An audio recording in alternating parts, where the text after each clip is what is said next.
Olá, pessoal. Meu nome é Divanira. Estou aqui mais uma vez para dar uma aula para vocês sobre os estados físicos da água.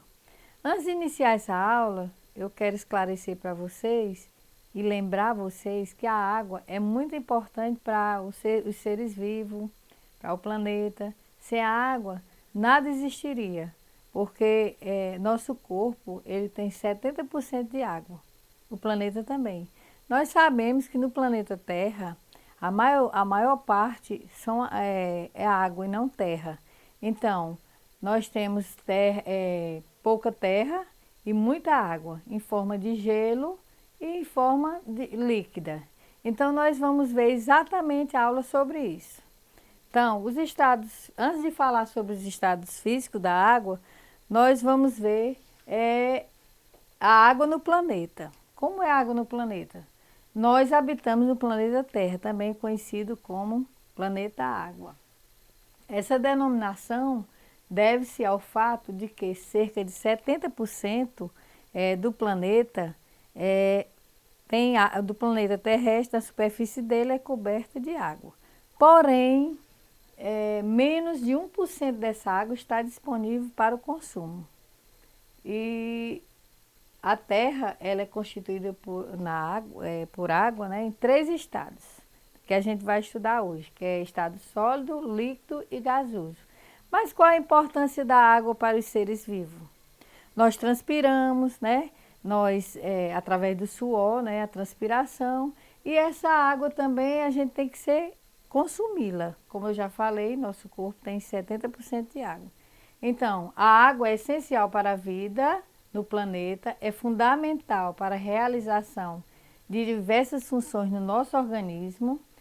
No ser humano apresenta cerca de 70% de água e essa quantidade varia de acordo com a idade, né? De acordo com a vida do indivíduo. A água, a gente sabe que a água ela é uma substância e a fórmula química dela todo mundo sabe, né? H2O, que é 2 moléculas de hidrogênio e uma de oxigênio. Então, ela é encontrada principalmente no estado líquido. É a substância mais abundante da crosta terrestre. Estima-se que 70% do planeta seja coberto de água, e a grande maioria delas nos oceanos. Depois dos oceanos, o segundo maior reservatório de água são as geleiras. Nos continentes, essa substância é encontrada principalmente em águas subterrâneas, que a gente chama de lençóis freáticos. Então, as propriedades da água. A água ela tem 4 propriedades, né? Uma delas é a coesão de moléculas, que é exatamente o estado líquido, né? As moléculas ficam mais próximas das outras e estabelecem, né, um equilíbrio. Essa propriedade é essencial para os seres vivos. A moderação de temperatura. A água apresenta uma capacidade de absorver o calor e liberar o calor. Essa propriedade é extremamente importante quando pensamos no resfriamento do nosso corpo. Por exemplo, no exercício de uma aula de educação física, ou fazendo Cooper, ou uma outra atividade física, a gente nota e a gente sente a temperatura, o calor.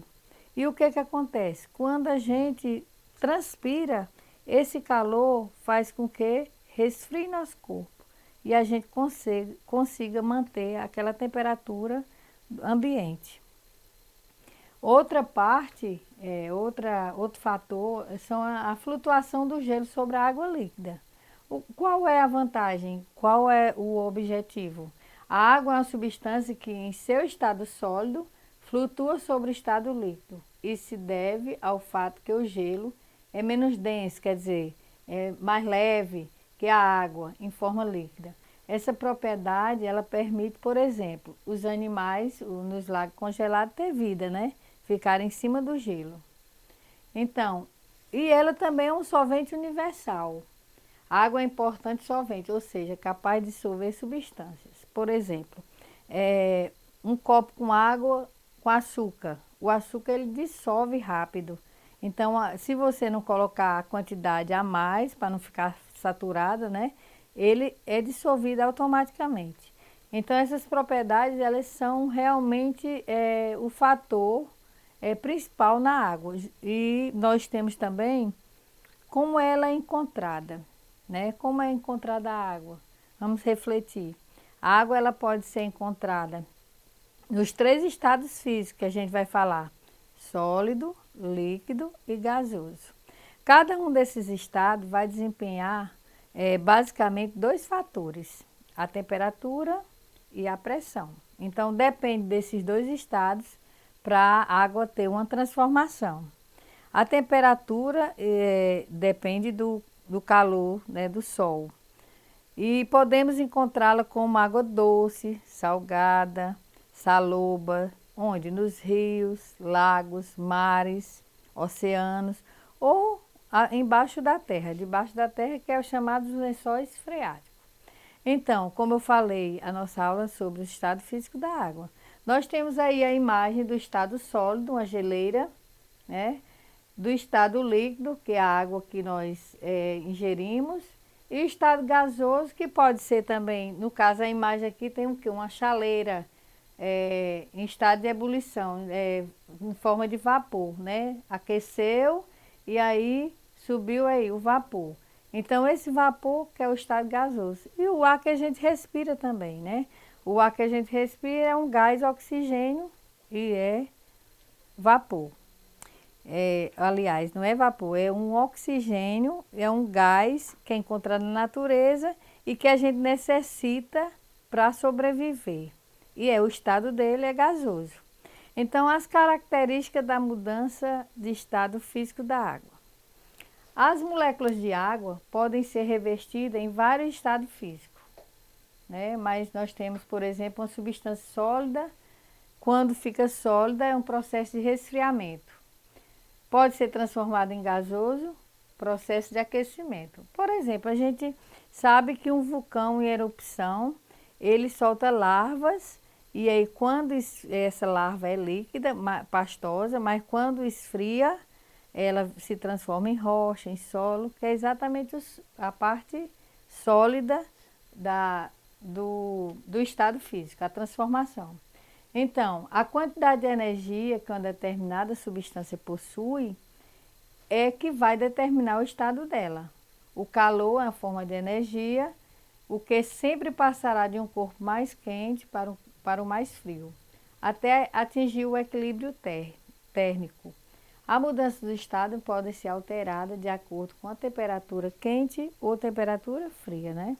Então, a gente tem aí, vamos ver aqui os slides sobre a mudança do estado físico da água.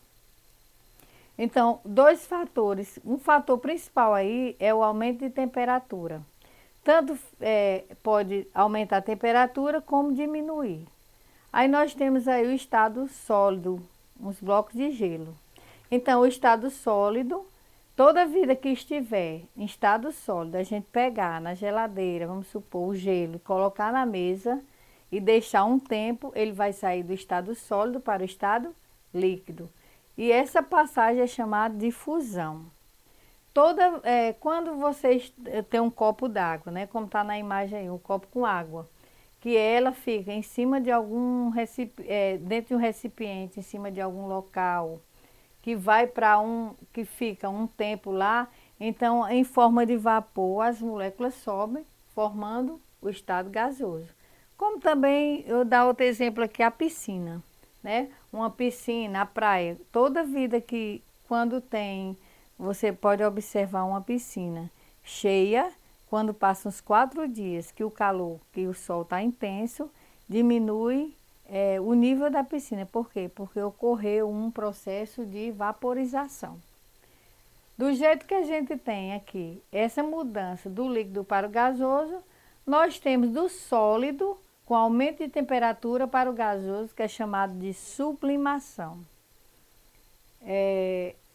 O estado líquido para o estado sólido, quer dizer, a água que a gente tem, colocar na geladeira em cubos no congelador, ela vai se solidificar. Então, essa mudança é chamada de solidificação. Do estado gasoso para o estado líquido, chamado liquefação ou condensação, certo? E do gasoso direto para o sólido é chamado de ressublimação, certo? Então, isso só ocorre quando diminui a temperatura. Então, esse processo de mudança de estado físico da água só ocorre através de quê? Do calor, da temperatura. Então, a vaporização, ela pode ser de dois tipos. Pode ser evaporação e ebulição. Como ocorre a evaporação? Evaporação é um processo lento em que o líquido vai gradativamente se transformando em vapor, ocorrendo predominantemente na superfície da água, por exemplo. Né? A história de um local onde tem água, de uma lagoa, de um rio, quando aquece, demora lentamente, essa água vai formar as gotículas, né, as partículas, e vai formar nuvens, por exemplo.